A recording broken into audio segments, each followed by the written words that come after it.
नमस्कार, आप देख रहे हैं खबर 24 न्यूज और आपके साथ में हूं संस्कृति जैन। शुरुआत करते हैं आज की ताजा खबरों के साथ। भवानी मंडी में 18 जनवरी से राज्य सरकार द्वारा कक्षा 9 से 12 तक के विद्यार्थियों के लिए विद्यालय प्रारंभ कर दिए गए, जिसे लेकर काफी संख्या में बालक बालिकाएं कोरोना गाइडलाइंस की पालना करते हुए विद्यालय पहुंचे। राजकीय विद्यालय प्राचार्य सुरेश मालवीय ने जानकारी देते हुए बताया कि सेठ आनंदीलाल पोद्दार विद्यालय में विद्यालय खुलने के प्रथम दिन लगभग 1000 विद्यार्थी स्कूल में पहुंचे, जिन्हें राज्य सरकार की कोरोना गाइडलाइंस की पालना करते हुए व सोशल डिस्टेंसिंग बनाए रखते हुए विद्यार्थियों को मास्क वितरित कर कक्षाएं आयोजित की गई।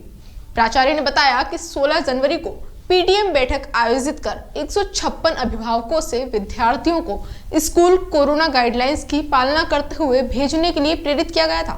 वहीं विद्यार्थियों में भी काफी समय बाद विद्यालय पहुंचने पर उत्साह का माहौल दिखाई दिया। जैसे कि आज सेठ आनंदीलाल पोद्दार में स्कूल चालू हुआ है, तो कितने बच्चे आए अभी तक और क्या व्यवस्था की गई कोरोना के चलते हुए? लगभग 800 बच्चे तो 11th-12th में आए थे और 200 बच्चों के लगभग 9th-10th, कुल मिला के 1000 बच्चे आए। तो इनकी थे यहाँ पर, इसमें से 50% एबो बच्चे हैं। जो इनकी सेफ्टी की व्यवस्था क्या कुछ की गई है स्कूल की तरफ से? इनकी सेफ्टी के लिए इनको मास्क वितरित किए गए हैं, इनको सैनिटाइज की व्यवस्था थी, बच्चों को साबुन से हाथ धुलाकर ही अंदर प्रवेश किया गया। इसके अलावा प्रत्येक बच्चे को मास्क पहन के ही अंदर आने दें। 2 गज दूरी देखने को मिल रही है। 2 गज दूरी। जो भी हमें राज्य सरकार के निर्देश मिले हैं कि प्रॉपर बच्चों को अपने साथ पानी की बोतल स्वयं को लेके आने हैं, मास्क लगा के आना है, वो हमने बच्चों के लिए पीटीएम 16 तारीख को पीटीएम की बैठक की। उसमें हमारे 156 सदस्यों ने, अभिभावकों ने भाग लिया। उनको ये निर्देश दिए कि वो बालकों को समझा कर विद्यालय भेजें।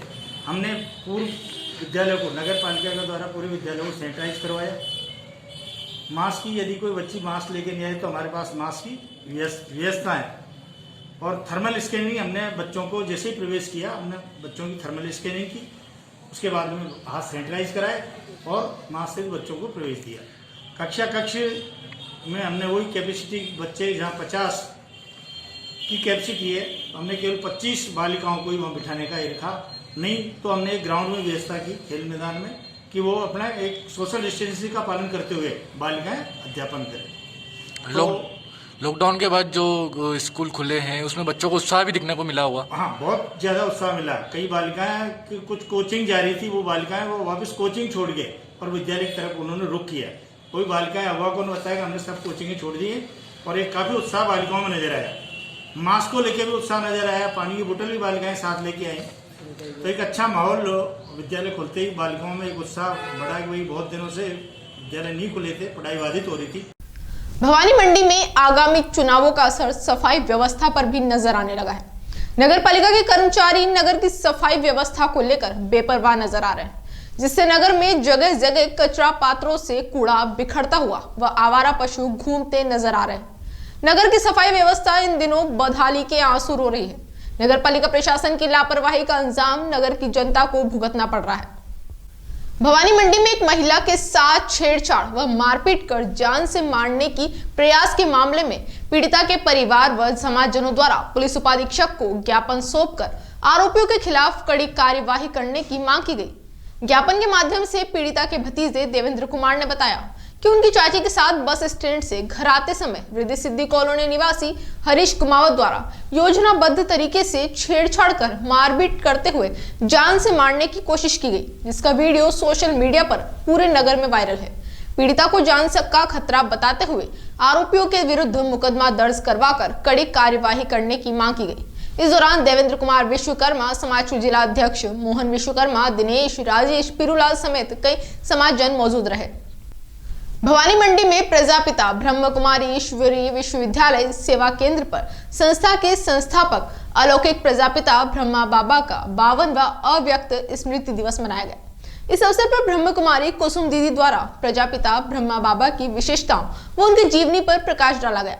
इस अवसर पर महिला जागृति मिशन अध्यक्ष संगीता जैन, डॉक्टर ML आहूजा, सुरेश करावन, प्रदीप जैन, राजकुमार गुप्ता, चेतन गुप्ता, बुद्धि प्रकाश, पीयूष जैन, मीता आहूजा, मनोरमा अग्रवाल, भगवती गुप्ता, धापू मीणा समेत कई धर्म प्रेमी बंधुओं ने ब्रह्मा बाबा को श्रद्धा सुमन अर्पित कर भावभीनी श्रद्धांजलि अर्पित की। इसके पश्चात सभी को ब्रह्मा भोग वितरित किया गया।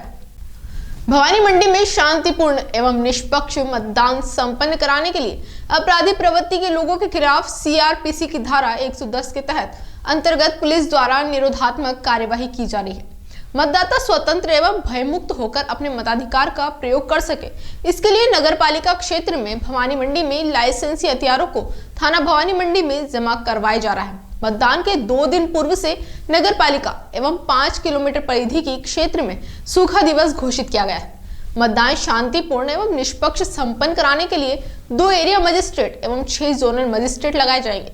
संवेदनशील एवं अति संवेदनशील मतदान केंद्रों पर अतिरिक्त पुलिस जाब्ता मौजूद रहेगा एवं इन मतदान केंद्रों पर वीडियोग्राफी भी करवाई जाएगी।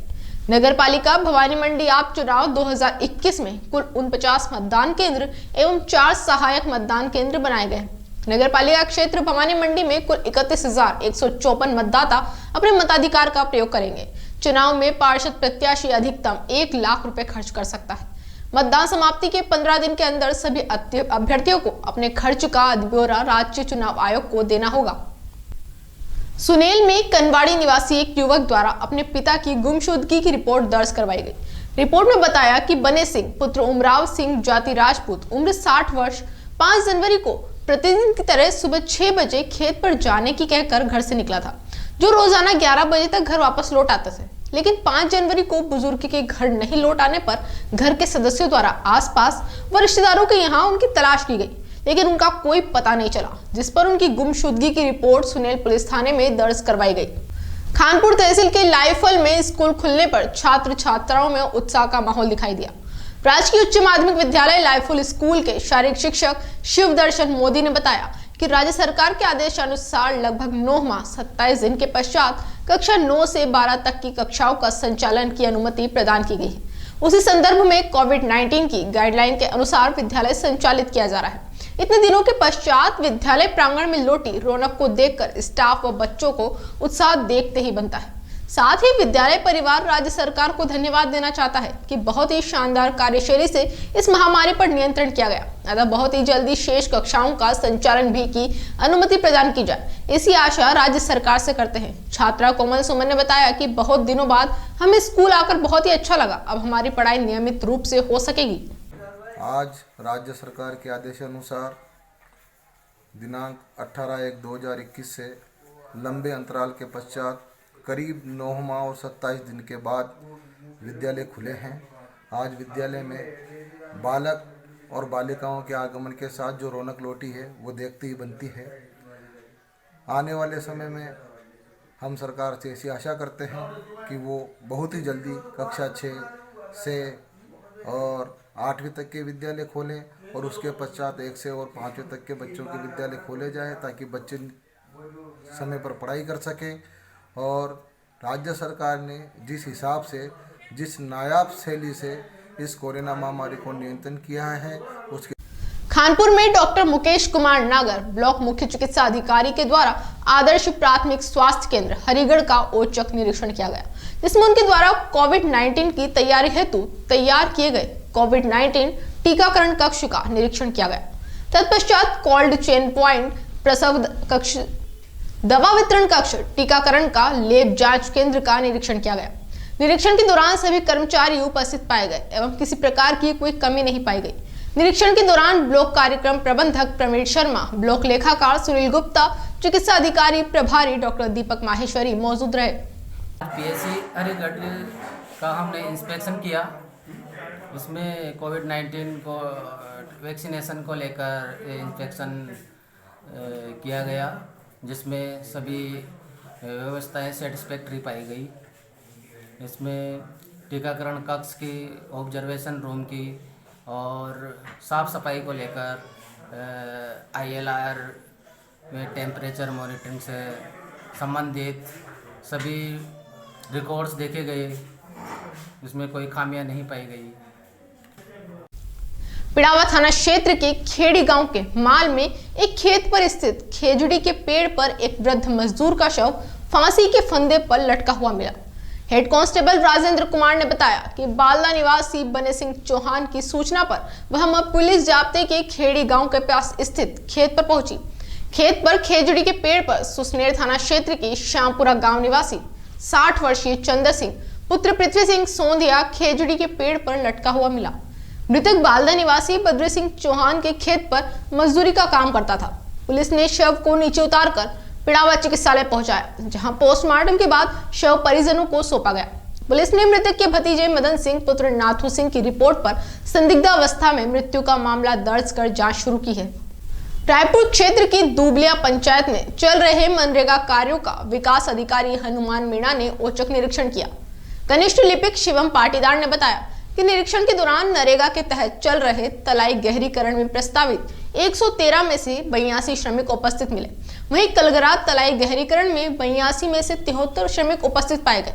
विकास अधिकारी हनुमान मीणा द्वारा कार्यस्थल श्रमिकों को कोरोना वायरस से बचाव एवं पूरा काम करने के लिए पूरी मजदूरी लेने के लिए प्रेरित किया गया। ग्राम पंचायत में हर गुरुवार को रोजगार दिवस मनाने तथा कार्यस्थल पर sanitiser, tent, medical kit, job card में एंट्री, कार्य फाइल, कार्यस्थल पर बोर्ड की व्यवस्था देखकर शिवम पाटीदार की सराहना की। वही काम सुचारू रूप से करने पर श्रमिकों व मेटो की भी सहायता की। उनके साथ कनिष्ठ तकनीकी सहायक प्रीति यादराम व सरपंच रोम गोपाल दांगी उपस्थित रहे। सुनेल क्षेत्र की ग्राम पंचायत गादिया के सामिया गांव में विधायक व पूर्व मुख्यमंत्री वसुंधरा राजे की अनुशंसा पर एक हेडपंप स्वीकृत हुआ था। ग्राम पंचायत गादिया सरपंच प्रतिनिधि देशराज सिंह झाला व सुनेल भाजपा मंडल अध्यक्ष अशोक दुबे ने बताया कि सामिया में स्वीकृत हेडपंप के स्थान पर बोर किए हुए 3-4 माह का समय बीत जाने पर भी जलदाय विभाग की लापरवाही से अभी तक होल में हेडपंप नहीं लगाया गया और पाल भी नहीं बनाई गई है, जिससे दलित बस्ती के लोगों को पेयजल के लिए इधर उधर भटकना पड़ रहा है। इस संबंध में कई बार प्रशासन व संबंधित अधिकारियों को अवगत कराया गया, लेकिन इसके बाद भी विभाग गहरी नींद में सोया हुआ है। शुरुआत करते हैं मालवा क्षेत्र की खबरों की। मंदसौर में विक्षिप्त महिला आश्रय का संचालन करने वाली संजीत निवासी अनामिका जैन के आश्रय गृह को 2 वर्ष सफलता पूरे हो चुके हैं। अनामिका अब तक करीब 18 विक्षिप्त महिलाओं को ठीक कर पुनर्वास करवा चुकी है। वहीं करीब 8 महिलाएं अब भी उनके आश्रय गृह में रह रही है। अनामिका को दूसरों की मदद करने का जुनून बचपन से ही था। मानव सेवा करते हुए एक हादसे में उनका एक पैर कट गया, लेकिन अनामिका का जुनून कम नहीं हुआ। सड़कों पर घूमती विक्षिप्त महिलाओं के साथ होने वाले आचरण और दुर्व्यवहार से उनका मन से उठी टीस ने उन्हें विक्षिप्त महिलाओं के लिए ईश्वर का वरदान बना दिया। जिले में कहीं भी विक्षिप्त महिला की सूचना पर वे और उनकी टीम तुरंत पहुंचकर विक्षिप्त महिलाओं को अपने आश्रय गृह लाकर नियमित उपचार करवाती है। इनमें कई तो माइनर बच्चियां होती हैं। इनके इलाज का खर्च भी वे खुद उठाती थी, लेकिन अब उनके मानव सेवा की लगन को देखते हुए स्थानीय लोग और अधिकारी भी उन्हें आर्थिक सहयोग करने लगे हैं। उनके इस नेक कार्य को देखते हुए 2 वर्ष पूर्व तात्कालिक कलेक्टर ने उन्हें वृद्धाश्रम के निकट एक हॉल उपलब्ध करवाया था, ताकि विक्षिप्त महिलाओं को आश्रय मिल सके। तो संजीत रहती है और पिछले 2 सालों से यहाँ वृद्धाश्रम के निकट इनका एक आश्रम बना हुआ है, जहाँ विक्षिप्त महिलाओं को ये उनका पोषण करती है। और लंबे समय से मैं इनको जानता हूँ। ये विक्षिप्त महिलाओं के प्रति बहुत अच्छा कार्य कर रही है और बहुत अच्छी तरह से इनकी केयर भी करती है। कई जो भटकी हुई विक्षिप्त महिलाएं थी, इनका पुनर्वास भी करवाया है और अभी करीब मैंने खुद ने देखा है कि 7-8 महिलाएं यहाँ और रह रही है। उनको खाना खिलाना, उनको अच्छे से रखना, ये सारी चीज़ें हैं। तो एक बहुत अच्छा ये एक नेक काम लंबे समय से कर रही है। और अनामिका दी बहुत अच्छा काम कर रहे हैं। जो विक्षिप्त महिलाएं हैं जो सड़कों पे घूमती रहती है, कोई उनका गलत इस्तेमाल ना करे या उनके साथ कुछ गलत ना करे, इसलिए इन्होंने विक्षिप्त महिला आश्रय गृह चला रहे हैं। आज 2 वर्ष पूर्ण हो चुके हैं इनके आश्रम को और काफ़ी अच्छा काम कर रहे हैं ये। और मंदसौर की जनता भी काफ़ी सहयोग कर रही है और जन सहयोग से आश्रम चल रहा है। अभी गवर्नमेंट से तो इनको कुछ नहीं मिल रहा है, फिर भी काफ़ी इनके प्रयास अच्छा रहा है, जिससे इनको लोगों का सहयोग मिल रहा है। जितना ही कहना चाहूँगी। थैंक यू, धन्यवाद। यहाँ पर जो महिलाएं भटकती हैं या जो विक्षिप्त होती है और भीख मांग करके अपना जीवन यापन करती है, उन्हें अनामिका जैन के द्वारा बनाई गई समिति अपने आश्रय गृह में लेके आती है। उनका उपचार, पालन पोषण यहाँ पर किया जाता है और 2 वर्ष लगभग समिति को पूर्ण हो चुके हैं। आज समिति के माध्यम से ये कार्य किया जा रहा है। इसके पूर्व में बिना समिति के भी अनामिका ने बहुत समाज सेवा के कार्य किए हैं। विक्षिप्त महिलाओं को इंदौर, उज्जैन आश्रय गृह छोड़ा है। जब एक दीदी हैं, बड़े हूँ समझ लो, मतलब इन्होंने बहुत कुछ करा लोगों के लिए और इनके मार्गदर्शक पे हम भी चल के हम भी मतलब हमेशा मोटिवेशन करते हैं। और आपको तो पता ही है कि दीदी कितना कुछ कर रहे हैं लोगों के लिए, कितने लोगों की दुआएं ले रहे हैं। और मतलब अनामिका दीदी के यहाँ मैं कभी कभी आ जाती हूँ आश्रम में और कुछ भी इनको काम होता है, कुछ भी मेरे लायक कुछ भी हेल्प हो तो मैं कर देती हूँ। और बहुत अच्छे हैं दीदी और इनके मतलब एक बहुत अच्छा काम कर रहे हैं, लोगों की मदद कर रहे हैं। भटके को आश्रय दिया इन्होंने और बस और मैं दीदी के बारे में क्या बोलूँ, आप सब कुछ जानते ही हैं। और आज हम लोगों को 2 वर्ष पूरे हो गए आश्रय गृह को संचालित करते करते। इसमें कई महिलाएं एवं कई बालिकाओं को हमने पुनर्वास करवाया जो परिवारों से मिसिंग हो जाती थी, जो गुस्से से घर से निकल जाना या कोई भी टेंशन से अपना घर भूल जाना, ऐसी कई तरह की महिलाएं, कोई ब्लड बेचने वाली गैंग के पास रही, कोई किसी साधुओं की गैंग में रही, ऐसी विक्षिप्त महिलाओं को हम लोग लेकर आए और उन्हें पुनर्वास करवाया। और हमने अभी तक 18 लड़कियों को या महिलाओं को उनके घर तक पहुंचाया जो कई सालों तक जो अपने घर से दूर थी। और आज 16 तारीख को हमें 2 वर्ष पूरे हो चुके हैं और सफलतापूर्वक पूरे हुए हैं। जो मंदसौर शहर की बहुत ज़्यादा मदद से हम लोगों ने इसे बहुत अच्छे से संचालित कर पाए हैं। और हम लोगों को गवर्नमेंट से तो अभी तक कुछ अलर्ट हुआ नहीं, कुछ मिला नहीं, लेकिन मंदसौर शहर की जनता से जो हमें विश्वास और प्यार जो लोगों का हमें मिला, उससे हम लोग इसे बहुत अच्छे से संचालित कर पाए हैं। मंदसौर जिला कांग्रेस कार्यालय में निकाय चुनाव के मद्देनजर पर्यवेक्षक के साथ बुलाई गई बैठक के दौरान 2 कांग्रेस नेता आपस में भिड़ गए। कांग्रेस कार्यालय में जमकर हुए इस विवाद में दोनों कांग्रेसी नेताओं के बीच इतनी जोरदार हाथापाई हुई कि मारपीट की घटना में शहर ब्लॉक कांग्रेस के पूर्व अध्यक्ष मोहम्मद खलील शेख गंभीर रूप से घायल हो गए, जिन्हें उपचार हेतु जिला अस्पताल में भर्ती करवाया गया। कांग्रेस के 2 गुटों में यह विवाद हुआ है जो कि पुलिस पहुंचने के बाद शांत हुआ। पूर्व ब्लॉक अध्यक्ष मोहम्मद खलील शेख और पूर्व जनपद सदस्य असगर मेव के बीच पुरानी आईएफआर को लेकर विवाद उपजा था। विवाद तब हुआ तब जिला कांग्रेस कार्यालय में निकाय चुनाव को लेकर बैठक में पहुंचे पर्यवेक्षक बटुक शंकर जोशी और जिला कांग्रेस अध्यक्ष नवकृष्ण पाटिल भी मौजूद थे। बैठक के बीच वाद विवाद से शुरू हुआ दोनों नेताओं का यह विवाद देखते देखते हाथापाई तक जा पहुंचा।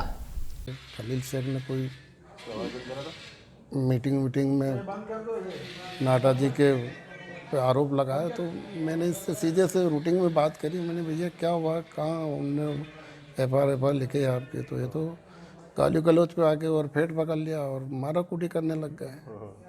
अब उसको फिर मैंने बचाव में मेरा वहाँ इतने लोग थे, समझ नहीं पड़ रही, इसके साथी अन्य लोग भिड़ गए हो तो मेरे ये हाथ में भी चोट आई है और ये सीने में, पीछे पेट में भी दुख रहा है, घबराहट ज़्यादा हो रही है, अंदरूनी चोट ज़्यादा है। अब लातों घोंसे चले जो भी। कितने लोगों ने मारा? अब ये तो वहाँ तो समझ ही नहीं पड़ रही थी कि कौन क्या हो रहा है। वहाँ तो इतने लोग थे कि जिला कांग्रेस में वैसे ही मीटिंग थी, समझ ही नहीं पड़ रहा। मेन मुद्दा क्या था कि इस बात को लेकर? मेन मुद्दा तो यही था कि मैंने भाई मीटिंग में आप किसी पे ऐसे आरोप लगा रहे हो, ये क्यों लगाया? मैंने तो सीधा पूछा तो ये तो कहाँ जाए ना कहाँ आए हैं, तो पता नहीं जाने कब का गुब्बार लेके बैठे थे मेरे लिए। ये तो शुरू हो गए, तो तेरी माँ का ने तेरी माँ, हाँ वो तेरी माँ का ने तेरी ये न तेरे को जान से मार दूँगा, तेरे को देख लूँगा ना, अनक्षण गालियाँ माँ बहन की। यार जिला कांग्रेस की मीटिंग चल रही थी, उसके अंदर सभी अपनी बात रख रहे थे। मैंने भी अपनी बात रखी उसके अंदर कि मुझ पे एक झूठा प्रकरण बनाया गया था। 10 महीने से मैं उसमें तबाह हो रहा था। माननीय जिला कांग्रेस के अध्यक्ष नवकृष्ण पाटिल मुझे एसपी साहब के पास गए हम और हमने कहा कि इसके अंदर ईमानदारी से जांच हो। सही जांच हुई, एसपी साहब ने सही जांच की और उसके अंदर मुझे निर्दोष पाया गया।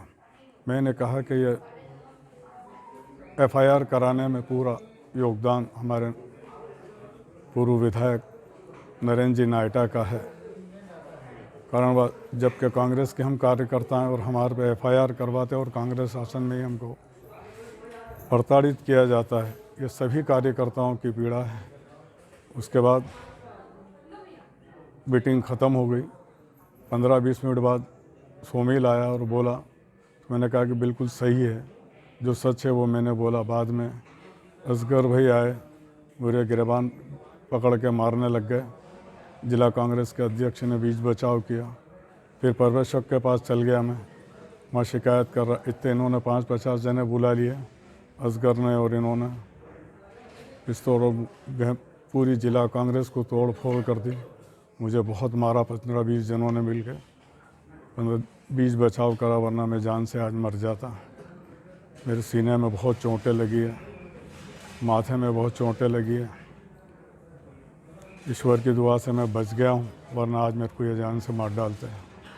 पिस्तौलें भी थी इन्हें के पास, लठ पत्थर बहुत चला है। पूरी जिला कांग्रेस तोड़। आज के समाचारों में बस इतना ही। आपसे फिर मुलाकात होगी कुछ और अन्य ताज़ा खबरों के साथ। तब तक आप देखते रहिए खबर 24 न्यूज़। नमस्कार।